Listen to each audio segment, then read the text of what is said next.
morning, everyone. Good morning. Good morning. Let us introduce ourselves before explaining about our amazing trip. Our names are JT Taylor and Esperanza August.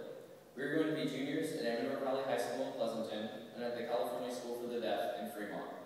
Esperanza and I jointly wrote the words, "I'm speaking and she is signing." Before the trip, neither of us worried that the work would be too difficult. We had some worries about how hot the weather would be, but our thoughts about the difficulty of the work were minimal. However, we were wrong on both accounts. We were blessed with a nice breeze, and the work took the word tired to a whole new level. We were sunburned and sore, but we were able to keep our enthusiasm throughout the 4 days. Our ability to stay enthusiastic was helped by our thoughts of finishing the house for the Contreras family we had gotten to know, and by the constant assistance the family provided. One example of this was when I saw the eldest daughter, 6-year-old Claudia, mixing cement, and I asked her if she liked to mix. She said yes, then said that actually she likes to build houses. Their vigor in wanting to help us build showed us that we could do the same. Around the worksite, our group did many different jobs. When we built the walls of the house, we had 4 teams, 2 sawing and 2 hammering. The 2 separate teams made building the walls go a lot faster. Also, when most of the group was putting up tar paper and chicken wire around the upright walls, for fear of heightsless souls, were up on top doing roofing.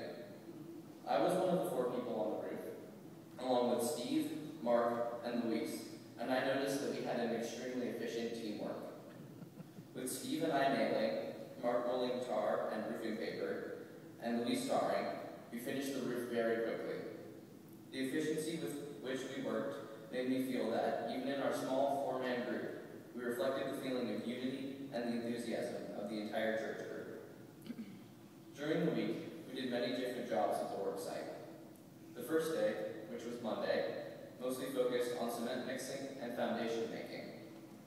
We had been told that mixing cement would be hard work, as we were doing it by hand, and it was.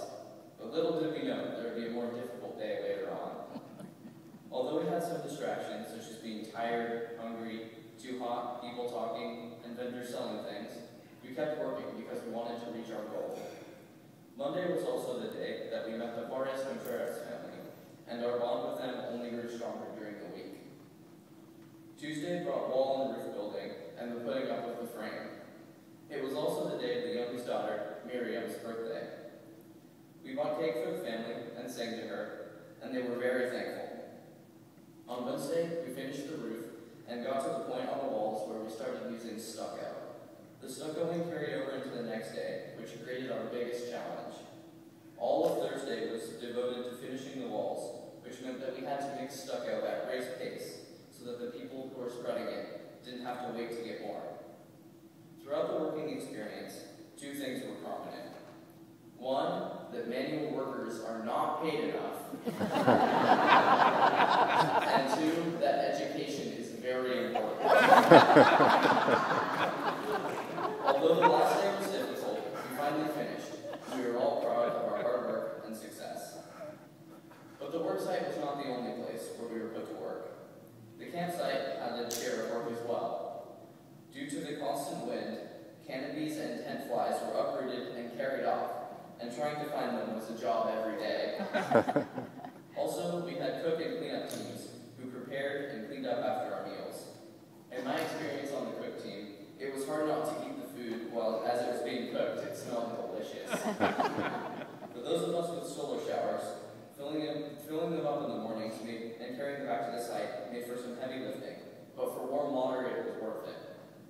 Esperanza and Madeline had some trouble with their solar shower when the lid was left open, but they sacrificed their warmness for cleanliness.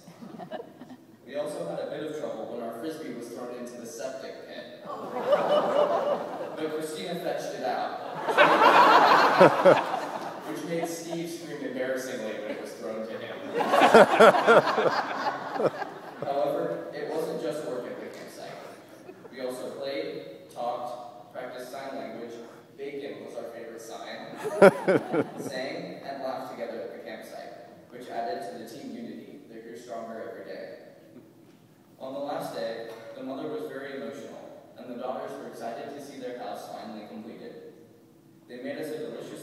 chicken and horchata, and drink made of rice milk and cinnamon, and the girls gave handmade bracelets to all the female team members. After we finished the house, our crew and the family took a picture in front of their newly completed home. We also brought them a table and some chairs on the day we were leaving, so that they would have some of their own, and they were very thankful. The whole experience of building a house that family can enjoy for years to come was very inspiring, and I'm sure it will remain a precious memory for all who went on the trip. Just as the Juarez Contreras family benefited by having a new house,